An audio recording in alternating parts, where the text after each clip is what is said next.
하나님의 말씀은 누가복음 9장 18절에서 27절까지 말씀입니다. 신약성경 107쪽에 있는 누가복음 9장 18절에서 27절까지 말씀을 다 찾으신 줄 알고 우리 다 같이 함께 읽겠습니다. 시작. 예수께서 따로 기도하실 때에 제자들이 주와 함께 있더니 물어 이르시되 무리가 나를 누구라고 하느냐. 대답하여 이르되 세례 요한이라 하고 더러는 엘리야라 더러는 옛 선지자 중에 한 사람이 살아났다 하나이다. 예수께서 이르시되 너희는 나를 누구라 하느냐. 베드로가 대답하여 이르되 하나님의 그리스도시니이다 하니 경고하사 이 말을 아무에게도 이르지 말라 명하시고 이르시되 인자가 많은 고난을 받고 장로들과 대제사장들과 서기관들에게 버림받아 죽임을 당하고 제3일에 살아나야 하리라 하시고 또 무리에게 이르시되 아무든지 나를 따라오려거든 자기를 부인하고 날마다 제 십자가를 지고 나를 따를 것이니라. 누구든지 제 목숨을 구원하고자 하면 잃을 것이요 누구든지 나를 위하여 제 목숨을 잃으면 구원하리라. 사람이 만일 온 천하를 얻고도 자기를 잃든지 빼앗기든지 하면 무엇이 유익하리요. 누구든지 나와 내 말을 부끄러워하면 인자가 자기와 아버지와 거룩한 천사들의 영광으로 올 때에 그 사람을 부끄러워하리라. 내가 참으로 너희에게 이르노니 여기 서 있는 사람 중에 죽기 전에 하나님의 나라를 볼 자들도 있느니라. 아멘. 네, 오늘 이 본문의 말씀 예수님은 누구신가라는 제목을 가지고 함께 은혜를 나누려고 합니다. 네, 지도를 보겠습니다. 우리 좀 띄워주세요. 네, 글씨 보이시나요? 그냥 제가 두 개만 이렇게 표시를 할 테니까 그것만. 우리가 지난주 오병이어의 기적 어디서 어느 지역에서 이루어졌죠? 갈릴리 호수 주변에서도 동쪽 서쪽. 네? 동쪽 서쪽. 동쪽은 이쪽이고 서쪽은 이쪽이에요. 동쪽 서쪽. 동쪽. 그럼 동쪽 맞았어요. 동쪽에서도 어느 지역? 예, 여기가 베세다예요. 그런데 오늘 본문은 가이사랴 빌립보라는, 여기서 좀 많이 떨어져 있죠. 가이사랴 빌립보. 오늘 본문에는 나오지 않지만 마태복음, 마가복음에서는 가이사랴 빌립보라고 지명이 등장해요. 근데 오늘은 이 누가의 의도는 지명이 중요한 게 아니라 다른 게 더 중요하다 보니까 왜 복음서에 어디는 나오고 어디는 안 나오고 똑같은 내용인데 조금씩 다른가? 그거는 저자의 그런 의도하는 바가 조금씩 다르기 때문이에요. 내용이 다르기보다는 의도하는 바가. 그래서 오늘 본문의 누가복음에는 가이사랴 빌립보라는 지명이 그렇게 중요하게 여기지 않지만 사실은 중요하기 때문에 저는 이 지도를 좀 보여드리려고 하고요. 요 위에 안 보이시죠? 헬몬산이에요. 헬몬산이 2814m. 우리 백두산이 2700 조금 넘는데요. 2744. 예. 그런데 헬몬산은 그거보다 조금 더 높은 2814m 되는 이 헬몬산은 항상 설산이에요. 설산은 뭐죠? 설산은 산? 눈이 덮여 있는 산. 그래서 이 헬몬산에서 내려오는 물이 좀 이따 사진을 보여드릴 건데 어마어마하게 내려와요. 그러면 우리나라 백두산이나 이렇게 이 산에는 항상 우리 옛날에 무슨 그런 그 의식을 그 생각을 갖고 있죠? 정령 의식 뭐 이렇게 그런 특별한 이런 그 산에서 나오는 기운 뭐 이런 것들이 우리 백두산도 마찬가지로 이 헬몬산에도 그렇게 생각을 해요. 특별히 이 중동 지역은 물이 부족한데 헬몬산에서 내려오는 물은 이건 어마무시할 정도로 엄청나요. 그 물이 지금 이 선을 따라 내려와서 이게 메롬 호수면 여기 내려오는 우리가 많은 이 갈릴리 호수를 바다라고 할 정도의 이 물이 엄청난 건 어디서부터 온 거다? 헬몬산에서 내려주는 물이 여기에 고이고 요단강물로 내려가서 사해까지 내려가는 이런 그런 모든 그 물의 수원지가 헬몬산인 걸 볼 수가 있습니다. 그래서 이 헬몬산은 그런 그 정령 의식 믿지 않는 무속에서도 특별히 이 산의 기운을 받기 위한 우리 백두산 가보진 않았지만 백두산에 대한 이런 특별한 그런 기운이 있는 것처럼 이런 곳에는 뭔가 남다르다라는 생각을 갖고 있는데 가이사라 빌립보가 바로 헬몬산 바로 밑에 있는 지역이에요. 그래서 다음 사진을 좀 보여주시면 이게 무슨 산일 것 같아요? 헬몬산이에요. 이게 2813. 이게 낮은 산이에요? 높은 산이에요? 굉장히 높은 산이죠. 멀리서 보면 항상 이 설산이 이렇게 멀리 보이는 이러한 모습. 다음 사진도 보여주세요. 이게 헬몬산에서 내려오는 이런 물이에요. 1년 365일 이렇게 펑펑펑펑 쏟아지는 물이 그 갈릴리 호수로 요단강을 거쳐 가는 물이에요. 다음 사진도 좀 보여주세요. 물이 이렇게 내려와요. 실제 가서 제가 보고 설마 뭐 중동 지역인데 뭐 산에서는 내려오는 물이라도 이거는 엄청난 이 물이 이렇게 매일 1년 365일 이렇게 흐르는 거예요. 이 수압, 이 물소리가 이게 장난이 아니에요. 이런 물 밑에 이제 또 다음 사진을 보여주시면 이 가이사라 빌립보라는 지역이에요. 여기 보면 지금 다 뭔 것 같아요? 여기 다 뭐예요?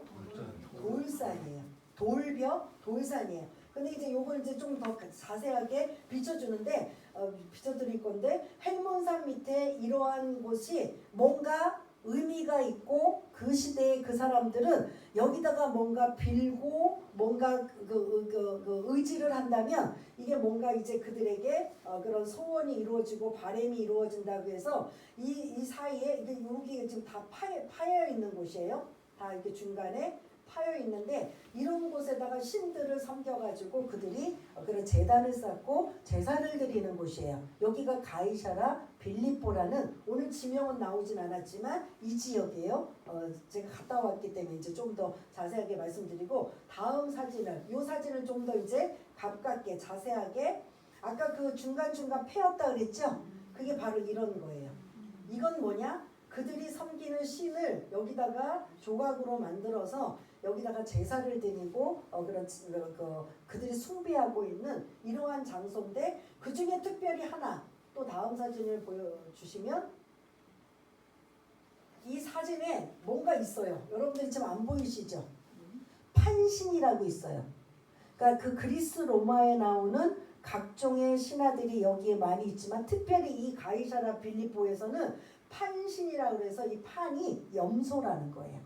염소신을 섬기는 거예요. 그러니까 사람이 몸이 그 사람을 그려놓고 염소 수염에다가 염소 형상을 만들어 놓고 이렇게 제사를 드리는 그래서 염소를 신으로 왜 염소를 신으로 하느냐? 풍요의 신이라는 거예요. 다산 풍요의 신이라고 해서 또 이제 다음 사진 한번 또 띄워주시면 이게 마지막일 것 같은데 없네요.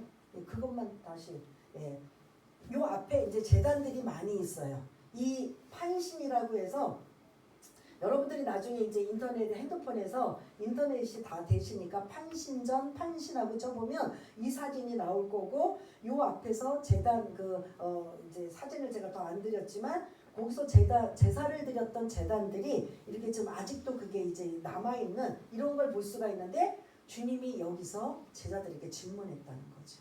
여기서 하나님에 관한 것들이 아까 요거 전에 거 좀 한번 띄워주세요.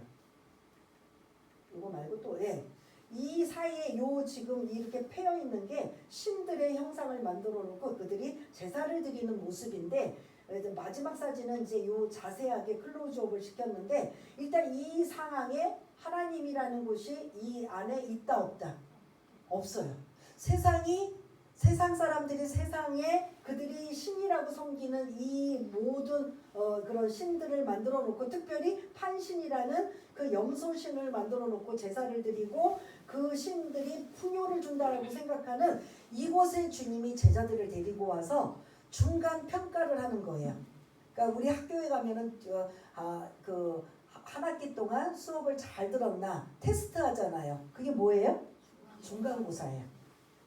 이제 주님은 갈릴리 사역을 이제 거의 마무리하시고 이제 예루살렘을 향해 가셔요.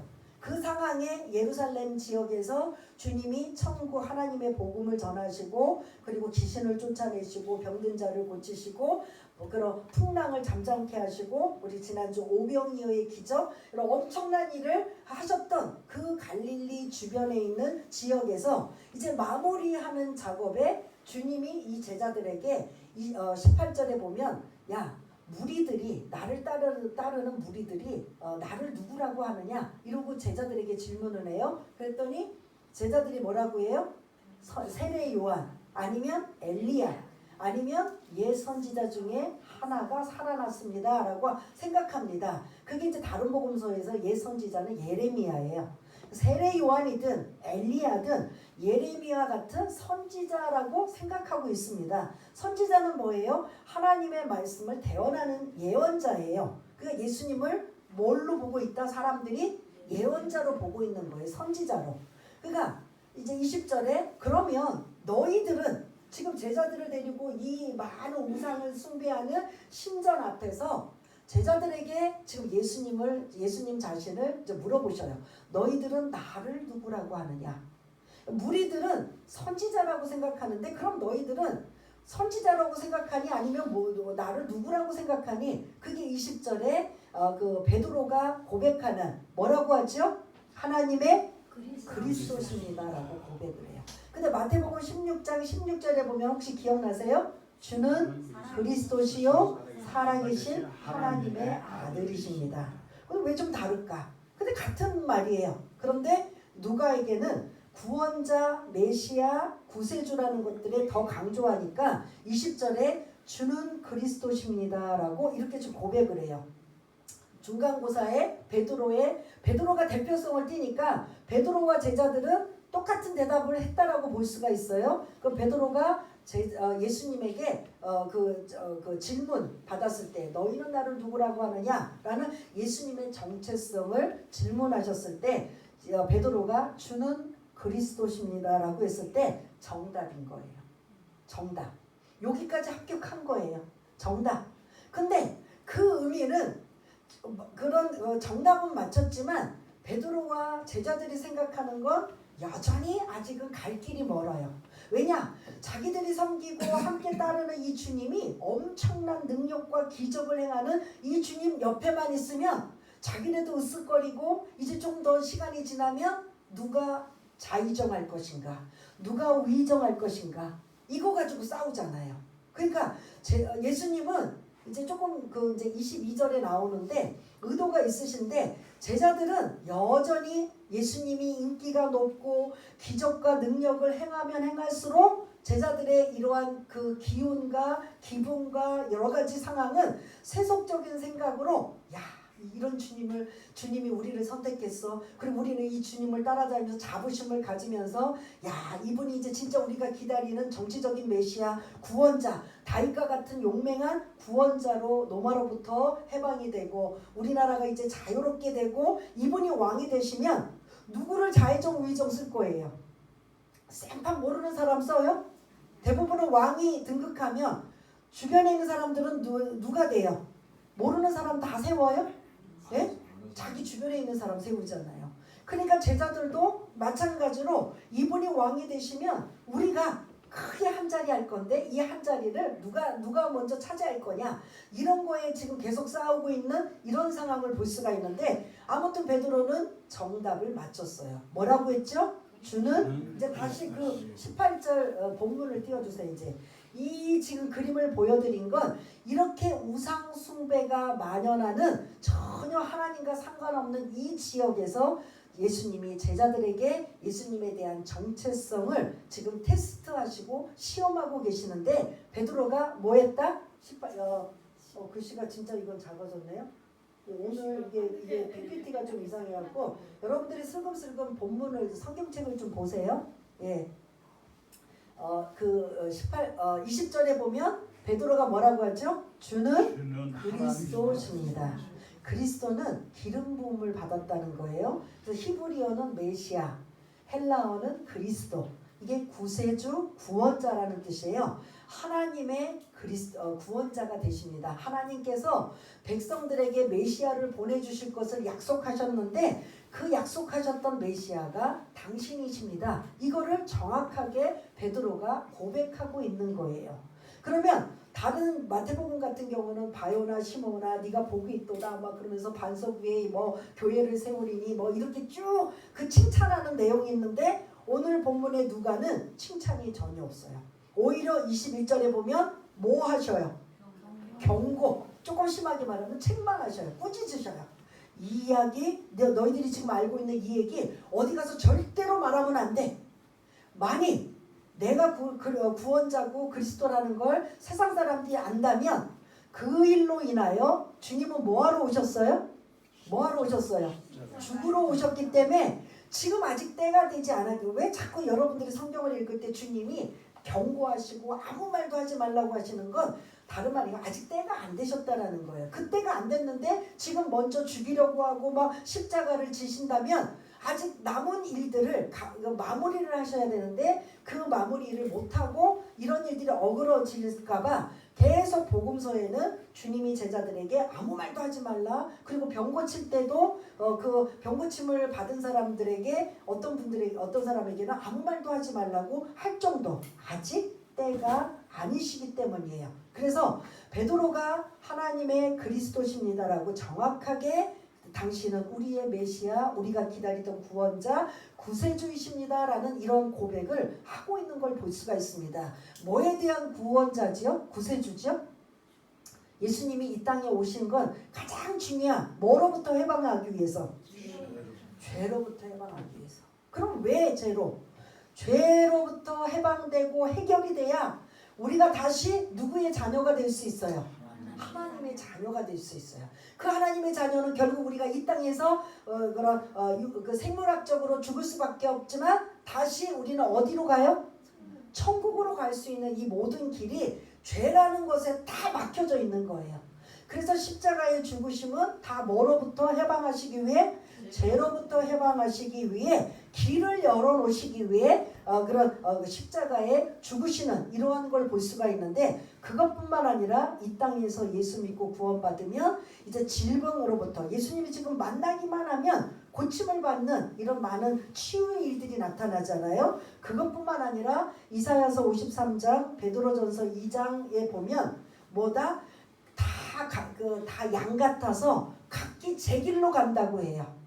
자기 옳은 소견으로 간다는 거예요. 그러나 예수님이 길이요 진리요 생명 되시기 때문에 그 멸망의 길, 사망의 길이 아니라 예수님이 길을 인도하셔서 생명의 길, 구원의 길로 인도하시는 분은 바로 누구시다? 그분이 바로 예수님이시라는 거예요. 그래서 이러한 죄로부터 그리고 그런 질병으로부터 그리고 우리의 갈 길을 몰라 방황하는 우리들에게 그 길을 인도하시는 분이 바로 예수님이시기 때문에 예수님은 우리의 구원자가 되십니다. 하나님의 그리스도가 되십니다라고 지금 예수님의 그 중간 이 제자들에게 평가에 뭐 했다고 했어요? 제가 말씀을 합격했다고 할 수 있어요.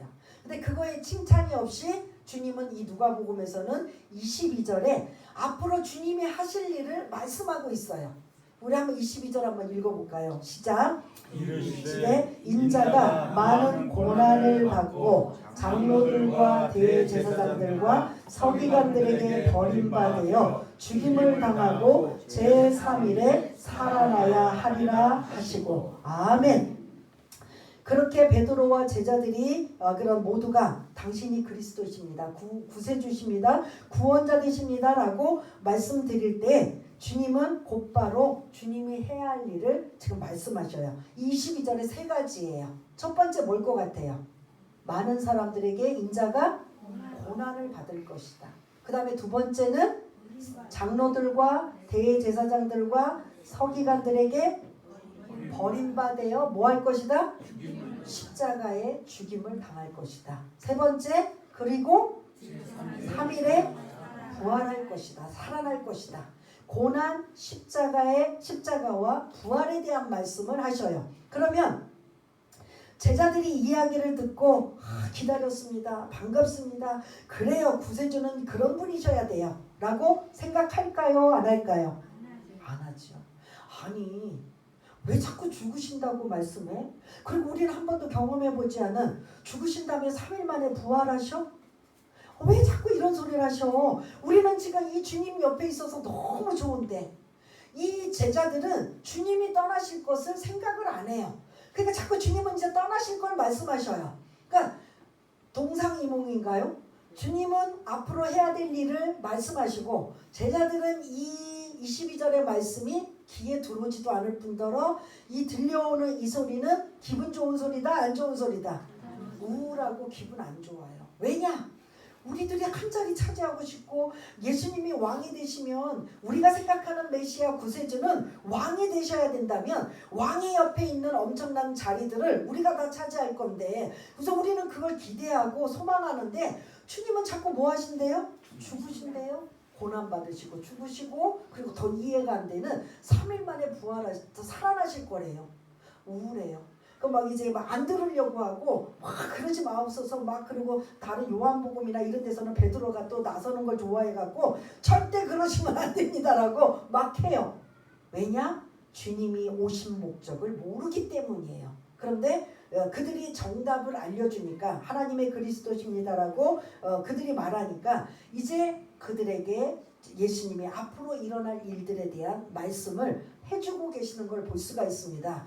들으면서 착잡해요. 아까 그 사진에 볼 때 어느 지역에서 이 말씀을 하셨다고요? 가이사라 빌립보. 한번 지명을 좀 한번 우리 같이 한번 읽어보겠습니다. 어디라고요? 가이사라 빌립보. 근데 그 가이사라 빌립보는 막 이렇게 예배 있고 은혜의 자리고 기도의 자리고 막 사모하는 자리다 아니다? 그러면 아니면 무슨 자리다? 우상이 만연한 이러한 그런 세속적인 이러한 곳에서 주님이 당신의 정체성을 물어보고 앞으로 일어날 일을 22절에 말씀하시면서 그리고 제자들에게 당부하는 거예요. 너희들이 진짜 예수 믿고 구원받아 나를 따르기로 작정한다면 진짜 제자가 되기를 원한다면 그게 23절이에요. 23절 한번 읽어보겠습니다. 시작. 또 무리에게 이르시되 아무든지 나를 따라오려거든 자기를 부인하고 날마다 제 십자가를 지고 나를 따를 것이니라. 아멘. 두 가지를 당부하셔요. 진짜 제자 되는 게 뭔지 아니? 그러니까 예수님은 제자들의 생각을 아셔요? 모르셔요? 알죠. 주님이 제자들의 생각을 아셔요? 모르셔요? 제가 지금 계속 밑밥을 까는 제자들의 생각, 주님의 생각 같아요? 달라요? 달라요. 주님은 죽으신다고 하셔요. 죽으러 오셨다고 하셔요. 전혀 듣기 싫지만 근데 제자들은 여전히 뭔가 여지를 갖고 계셔요. 막 그냥 한 자리 할 거. 그리고 이분은 막 더 갈수록 이제 우리가 이 갈릴리라는 시골에서 인정을 받았지만 진짜 어디에서 인정만 받으면 예루살렘이라는 그 수도권에서 서울처럼 그곳에서 인정만 받으면 이제 뭐 게임 끝, 고난 끝. 이제 우리는 이제 희망, 뭐 이제 그런 좋은 일들만 생겨날 것이다라는 그 희망에 가득한 이 제자들을 향해 마치 찬물을 끼얹듯 주님이 뭐라고 말씀하시냐면 아무든지 나를 따라오려거든. 이게 다른 말로 진짜 제자가 되려거든. 그러니까 따라오는 무리들이 여러 부류예요. 고침받기 위해서, 은혜 받기 위해서, 구경꾼으로 아니면은 종교 지도자들처럼 문제 어떤 그 트집 잡을 일이 있나라는 이런 여러 다양하게 부류가 있지만 진짜 너희들이 나의 제자가 된다면 제자는 뭐예요? 결국은 후계자인 거잖아요. 뒤이어서 그들이 앞에 스승이 했던 것을 그대로 제자들이 답습하고 본받아서 또 후계자들을 양성하며 계속 이어나가는 일이 참된 제자인 걸 볼 수가 있는데 아무든지 나를 따라오려거든. 다른 말로 너희들 제자가 되고 싶으냐? 라고 한다면 여기까지만 질문하면 제자들이 뭐라고 대답할 것 같아요? 아직 그 뒤에 의미는 모르고 당연히 마음이죠. 뭐 1등 제자 하고 싶죠. 수석 제자 하고 싶지요. 다 너도 나도 네 아멘 아멘 나 주님 제자 되고 싶어요. 이 주님이 엄청난 분이거든요. 그런데 뭐라고 하시냐면 너희들 높아질 거야. 너희들 그냥 한 자리 줄 거야. 뭐 대단해질 거야 라고 말씀하지 않고 자신을 부인하라. 요즘은 특별히 이 21세기는 자기 PR 시대예요. 자기를 어떻게 하든 알리고 그리고 막 높임을 받고 어떻게 하든 그런 다른 사람이 자기를 막 대단하게 우월감을 가질 수 있도록 자기 PR인데 주님은 반대로 말씀하셔요. 자기를 부인하래요. 다른 말로 너 죽어야 돼. 너 살아있긴 하지만 너의 생각, 뜻, 계획, 너의 모든 것 다 누구한테 맡기고 하나님한테 맡기고 그냥 죽어 있어. 나는 그 사도 바울처럼 나는 날마다 죽노라 그렇게 살으라는 거예요. 어떻게 그렇게 살아요? 그런데 제자가 되려면 그렇게 살라는 거예요. 얼마나 힘들어요? 그래도 그렇게 살라는 거예요. 내 생각, 내 고집, 내 뜻, 내 몸, 내 생각, 내 거 가지고 내 맘대로 하는데 누가 뭐라 그래? 이게 세상 사람들인 거잖아요. 근데 주님은 진짜 제자가 되려면 그렇게 하지 말라는 거예요. 다 누구에게? 하나님 뜻에 맡기라는 거예요. 다 내려놓으래요. 근데 이거 쉽지 않죠. 저와 여러분들도 신앙생활 뭐 짧게 하신 분도 있고 오래 하신 분들도 했는데 솔직히 내려놓는 작업 이게 어떤 때는 은혜가 되면 내려놓지만 어떤 때는 여러분 내려놓는 작업이 쉬워요? 안 쉬워요? 안 쉬워요. 그런데 자기를 부인해라. 너 자신을 내려놔라. 너의 모든 거 더 심하게 말하면 너 그냥 죽으라는 거예요. 그래서 뭐 목숨을 죽는 게 아니라 살아있어도 살아있는 것 같지 않고 누구만 온전히 드러내고 나타내고 신뢰하느냐? 주님만 높이고 드러내고 나타나는 거예요. 내 계획, 내 마음대로 내 뜻대로 막 그럼 추진하다가도 이게 하나님 뜻인가? 이게 하나님이 기뻐하신 일인가? 이게 하나님이 원하시는 일인가? 라고 생각했을 때 아니면 멈추라는 거예요. 시간이 길어도 걸려도 주님이 원하시는 길로 가는 자, 이게 자기를 부인하라는 거예요. 또 하나 그것만 해도 참 어려운데 그 다음 두 번째는 뭐예요? 날마다 가끔이 아니라 날마다 자기 십자가를 지고 가래요. 여러분들마다 각자 십자가는 다 있어요. 가족의 십자가, 뭐 형제의 십자가, 부모님의 십자가, 아니면 이웃, 직장, 각자의 여러분들의 몫의 십자가는 다 있어요. 근데 그 십자가 때문에 늘 신음하고 그리고 어떻게 하든 이 십자가를 벗어나기 위해서 여러분들 안간힘을 쓰잖아요. 저도 저 나름대로의 십자가를 가지고 기도하며 울기도 했던 이런 모습 어떻게 하든 벗어나려고 하지 그걸 이겨 넘으려고 하는 사람 거의 없어요. 대부분은 그게 너무 힘들으니까 뭐예요? 벗어나고 그 십자가가 없어지기를 바라는데 주님은 너희들 진짜 제자가 되기 원하니? 안 해도 돼. 근데 진짜 제자는 어떠냐면 자기를 부인하고 날마다 가끔이 아니라 날마다 자기 십자가를 지는 자가 그 제자가 되는 것이야. 그리고 이제 그 24절 이후부터는 그거에 대한 이제 부연 설명이 나오고 있는데 사실은 주님이 이 말씀하시면서 야 나는 이렇게 자기를 부인하고 날마다 자기 십자가 안 져. 너희들만 져. 주님이 이렇게 하셨나요? 아니에요. 주님이 모범을 보이시고 모델이 되셨어요. 빌립보서 2장에 보면은 6절, 7절, 8절에 보면 그는 본체가 하나님이신데 종의 형체를 가지고 이 땅에 오셔서 그러한 많은 그 낮고 겸손함으로 자기를 부인하고 날마다 자기 십자가를 지신 분이 누구시다? 예수님이시라는 거죠. 그러면서 24절 이후부터 너희들이 정말 내 목숨만을 위해서 전전긍긍하고 자기 목숨 때문에 막 그냥 살려고 몸부림치고 하는 자는 자기 목숨을 잃어버릴 거래요. 그러나 반대로 내 목숨을 잃을 것이라고 생각하고 내려놓고 자기 부인하고 날마다 자기 십자가를 지는 자는 그 목숨이 살아날 것이다라고 말씀하고 계셔요. 그게 예수님의 전형적인 빌립보서 2장 그런 6절부터 11절까지 말씀이에요. 처음에 6, 7, 8절은 그분이 아주 하나님의 본체시고 하나님이심에도 불구하고 인간의 종의 형체를 가지고 인간의 몸을 오셔서 낳고 천하여 이런 그런 자기를 부인하고 십자가의 삶을 사시는데 그 삶을 산 이후에 어떻게 돼요? 예수님 망하셨어요? 끝나버리셨어요? 그 뒤부터는 다시 뭐예요?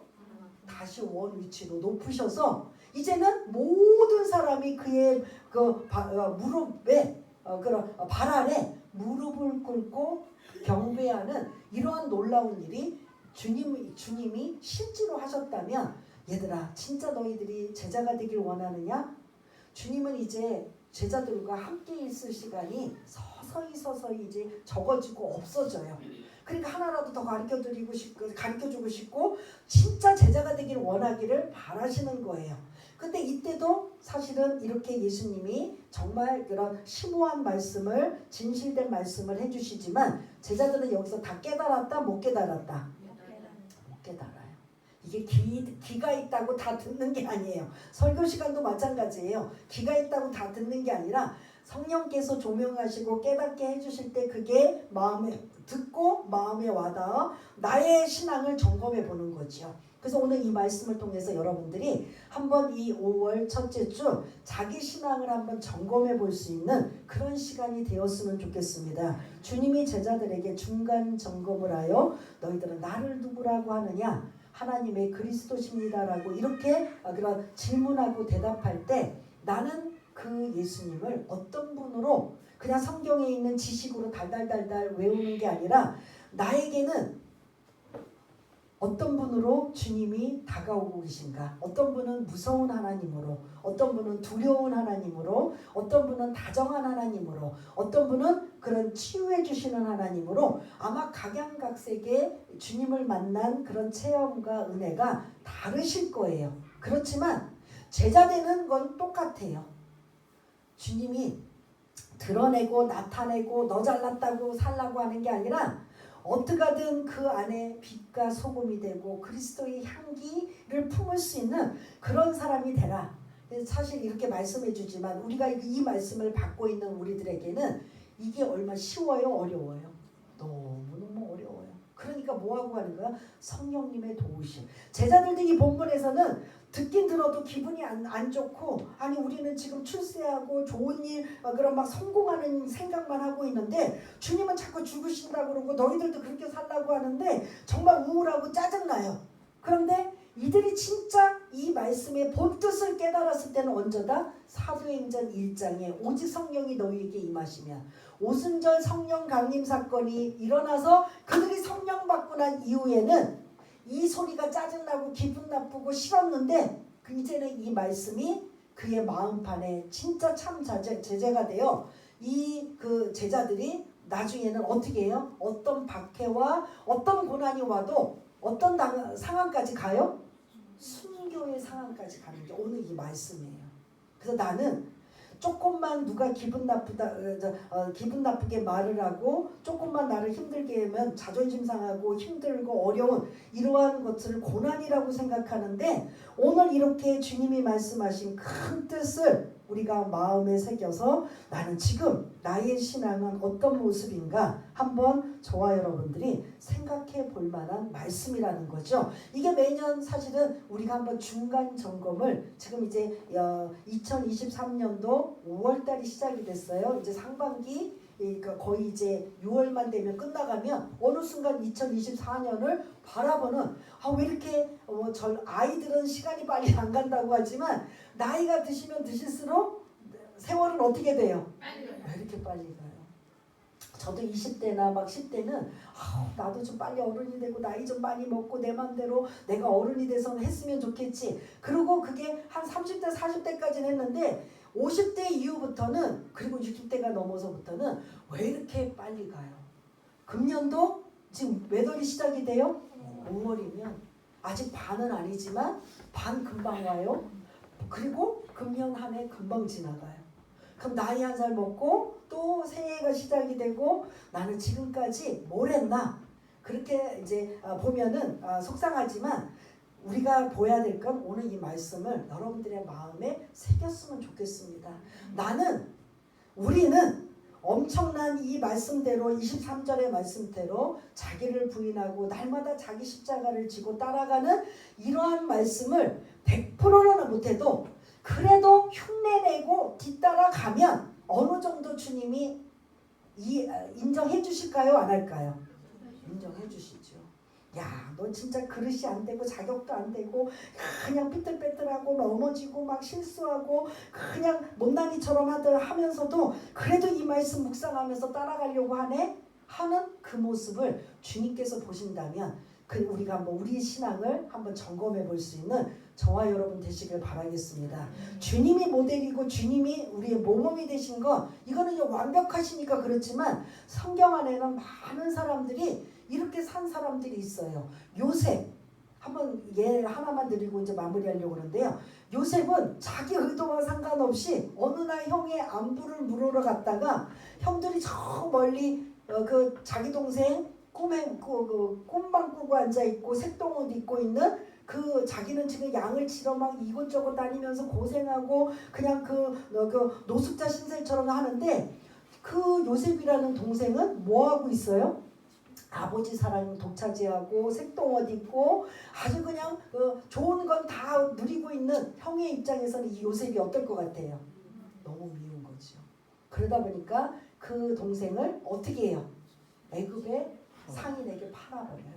그래서 생각지도 못한 어느 날 요셉은 가족으로 인하여 그리고 더 큰 의미 하나님의 뜻은 민족을 구원하기 위한 십자가를 지어서 애굽의 그 말도 못하는 종살이 그리고 억울하게 그런 감옥살이 하면서 총리까지 높아지는 이러한 상황을 우리가 너무나 잘 알고 있지 않습니까?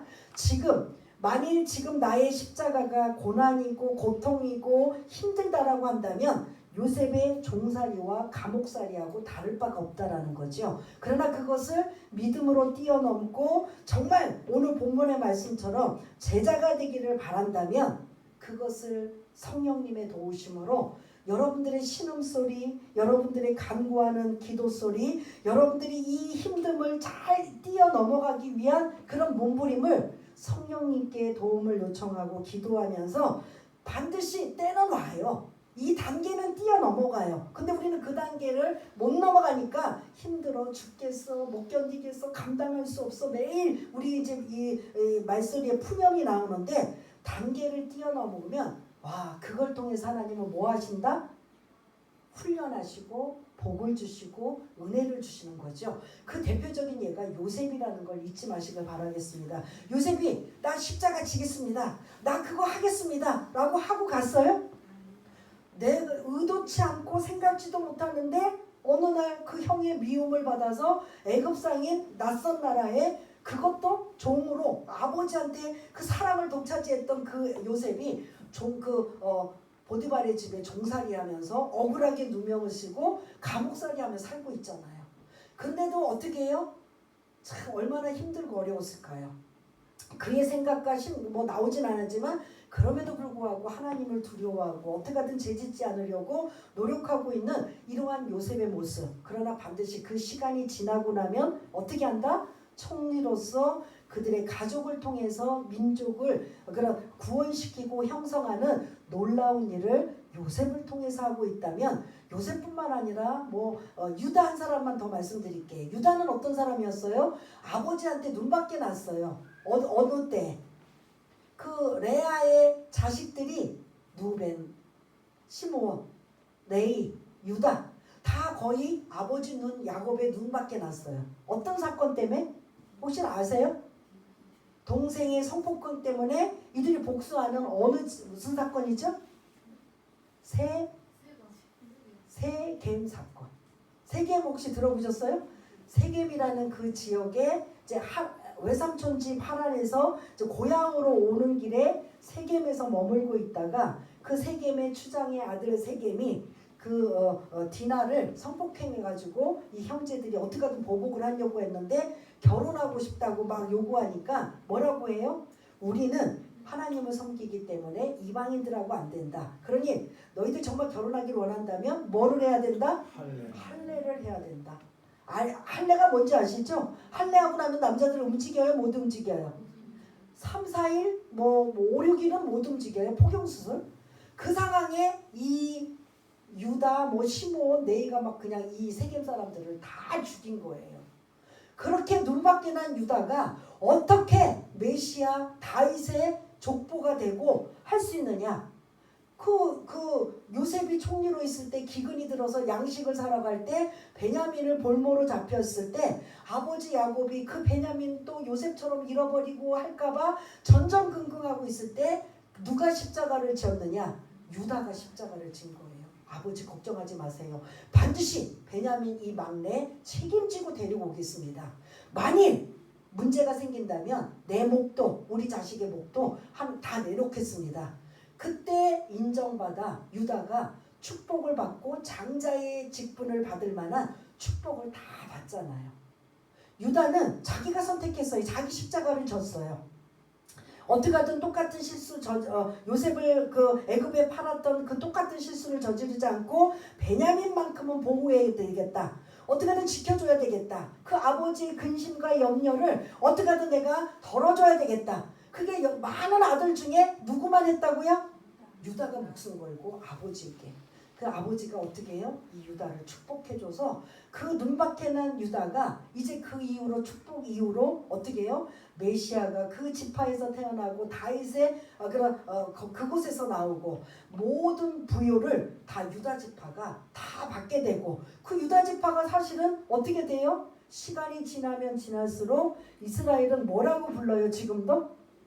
유대인이 유다 지파의 근원이에요. 나머지 지파는 온데간데 없어지고 흩어지고 막 혼혈이 돼버렸는데 유다는 정통성을 가지고 있는 이러한 걸 볼 수가 있습니다.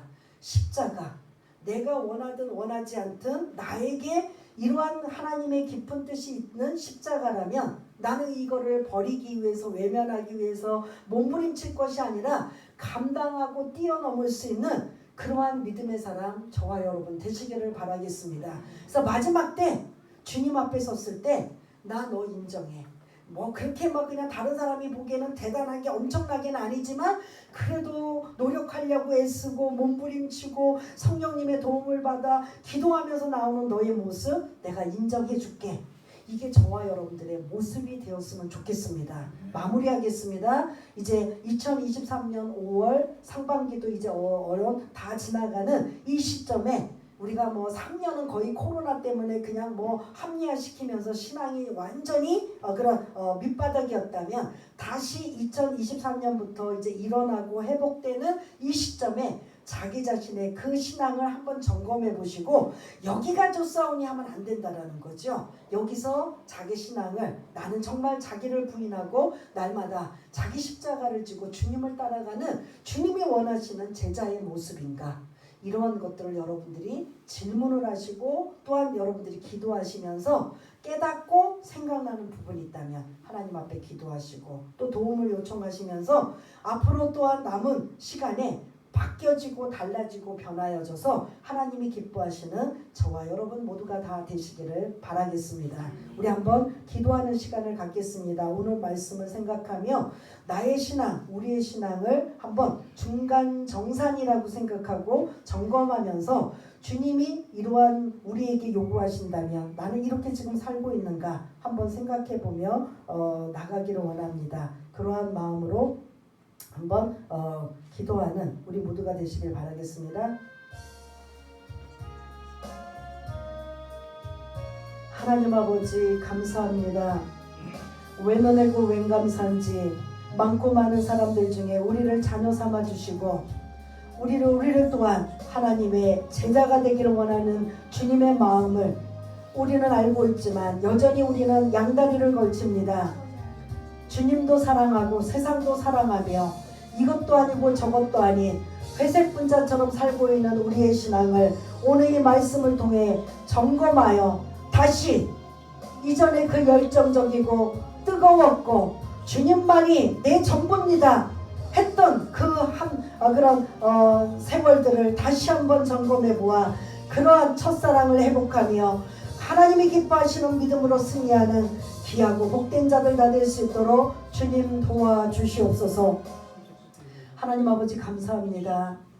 주님은 우리를 늘 사랑하시고 늘 함께 하시고 은혜를 베풀어 주시고 늘 우리가 주님이 기뻐하시는 믿음의 사람으로 살기를 원하는데 우리는 여전히 보이지 않는다고 들리지 않는다고 깨닫지 않는다고 내 맘대로 내 뜻대로 내 생각대로 내 방법대로 살아왔을 때가 너무나 많았음을 고백합니다. 오늘 주님의 참 제자가 되기를 원하는 말씀, 자기를 부인하고 날마다 자기 십자가를 지는 자가 진짜 참 제자다라고 했던 이 말씀이 내 마음에 묵상이 되고 불편함이 되고 또한 그 말씀을 더욱더 하나님 앞에 기도하면서 지금보다는 조금씩 다르고 새로워지고 변화되어 하나님이 기뻐하시는 귀하고 복된 자들 다 될 수 있도록 주님 도와주옵소서. 모든 것 감사드리오며 사랑이 많으신 예수님 이름으로 기도드리옵나이다. 아멘. 이 시간은 준비하신 헌금을 하시는 시간입니다.